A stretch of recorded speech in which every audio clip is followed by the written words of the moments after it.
Hey everyone, welcome back to another video. In this video, I'm going to teach you how to shoot in manual, how to unlock the creative abilities that manual offers, and how to get you in control of your photography and your camera. If you stay to the end, I'll teach you a twist on how to shoot in manual for when the action is moving too fast and you don't have time to fiddle with your settings. My name is Simon D'Entremont. I'm a professional nature and wildlife photographer living in Eastern Canada. I make weekly videos giving you photo tips or taking you behind the scenes for wildlife and nature photography. Subscribe if you want to see more.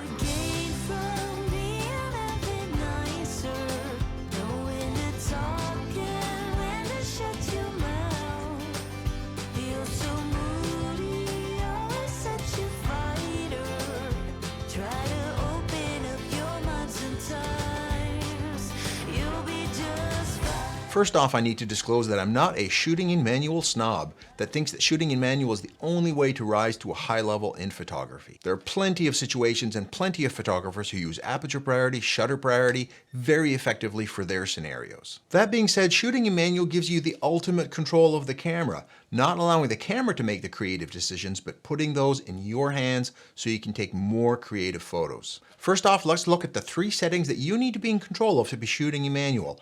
All 3 of these will affect your exposure, that is the brightness of your photo. The first is shutter speed. That's how long the shutter is open to allow light to get onto the sensor. A faster shutter speed can freeze the action, where a slower shutter speed may allow the movement of your subject while the shutter is open, making for a blurry image. Here's what a 1/1000th of a second shutter speed looks like, and here's what a longer shutter speed of 1 second sounds like. Something not moving can be frozen at 1/50th or 1/100th of a second. Someone walking or riding a bicycle may be 1/320th of a second or 1/500th of a second. Sports or someone running or moving cars may be 1/800th or 1/1000th of a second. And finally, to freeze the wings on a hummingbird might take 1/3200th or 1/4000th of a second. If you use too slow a shutter speed and your subject moves while the frame is open, it will make your image blurry. Let's look at my owl model that you've seen in other videos. If I shoot this at 1/30th of a second, the owl is moving while the shutter is open, causing a blurry image. If we increase the shutter speed to something like 1/200th of a second, we see that we're close to freezing the action, but not quite. If I move the shutter speed up to 1/400th of a second, the image comes out sharp. So if your subject isn't moving, you can use slower shutter speeds, but the faster your subject is moving, the faster shutter speed you'll need to freeze the action. Changing the shutter speed also changes the brightness of your photo. See here, when I increase the shutter speed, it lets in less light and the image gets darker. When I slow down the shutter speed, it lets in more light and makes my image brighter. The next setting you need to control when shooting in manual is the aperture. The aperture is actually on the lens, but it's controlled by the camera. It's described by something called an F number, and the system kind of works backwards. A small F number means a large aperture, and a large F number means a small aperture. Here's what cycling through the apertures looks like when you're looking through the lens. Like all 3 settings that you're using to control when shooting in manual, changing your aperture changes the amount of light on your sensor and thus the exposure. Larger apertures let in more light, smaller apertures let in less light. You can see as I cycle through here the apertures, you can see on the back of the screen how the image is getting brighter and darker. But aperture also controls a very important variable in photography, that's depth of field. That's the amount of your image that's in focus in front and behind your subject. A large aperture, that is a small F number like 2.8 for example, will create a blurry background and what's called a thin depth of field. The amount that's in front and behind of your subject that's in focus will be very small, making the background even blurrier. A small aperture, that is a large F number like f9, f10, f16, will create a very deep depth of field. That is, the amount behind your subject and in front of your subject that's also in focus will be much more. So if you want to make your subject pop out of the frame and make the background blurry, like in portrait photography or maybe in wildlife photography like I do, use a large aperture, that is a small F number like f2.8 or f4. Here's a photo of my owl model shot at f1.4. You'll see that the owl is in focus, the owl in the back is out of focus and blurry. But if I change the aperture to f16, which is a very, very small aperture, everything will be in focus. So if you want to take a photo where you want everything in focus, let's say a landscape photo, or a photo of many people that are not all standing at the same distance to the camera, use a small aperture, that is a big F number like f8 or f9. And finally, there's ISO. ISO is like a volume knob on the brightness of your photo.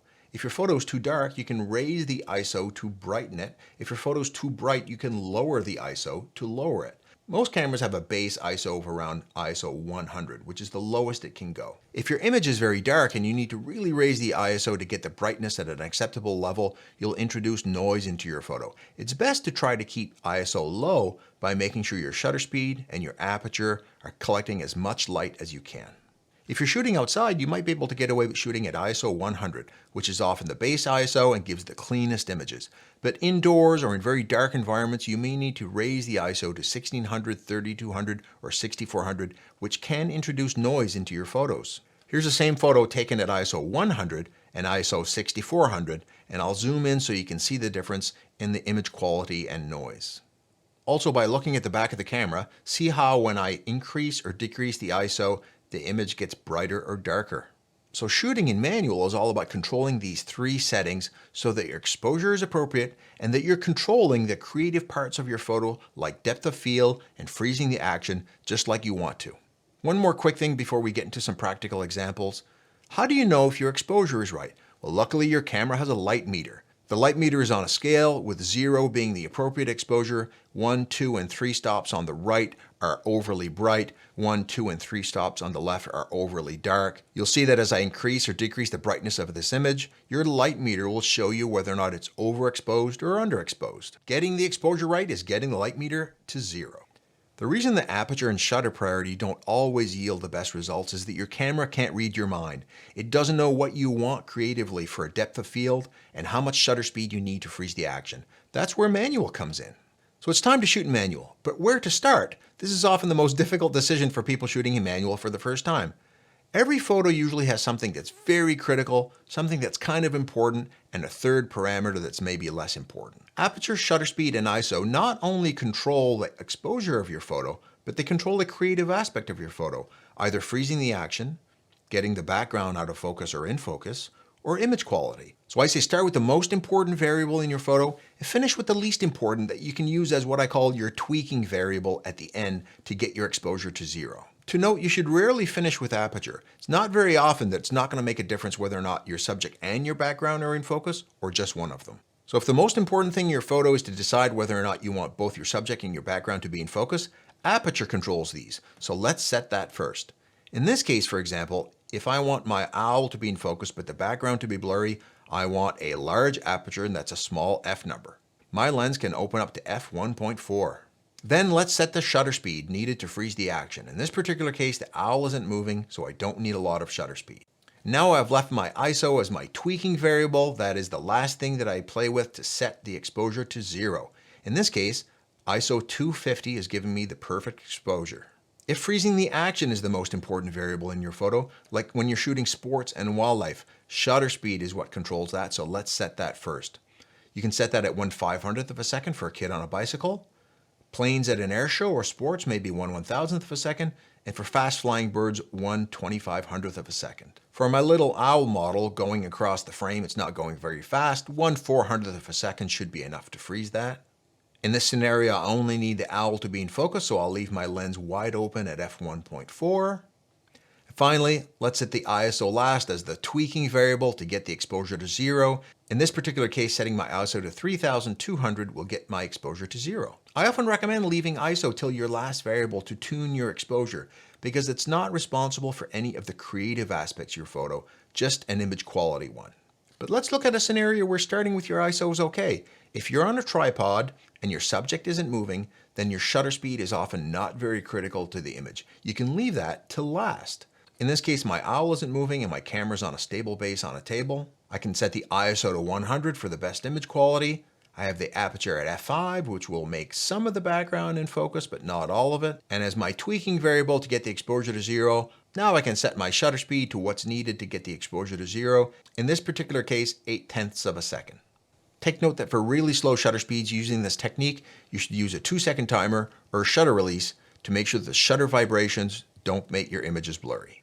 I also promised you an extra tip. If you find that shooting in manual is a bit of a hassle when there's fast action because you don't have time to change your settings in between the action, set your ISO to automatic. It's usually found beyond your base ISO, in my case just left of ISO 100. This way you can react to quick changes in exposure levels. I've got a whole video on how to shoot in manual with auto ISO right here. Get out there and unleash your creative energy by using this knowledge and tips, and go out there and take your best ever photos. I know you can do it.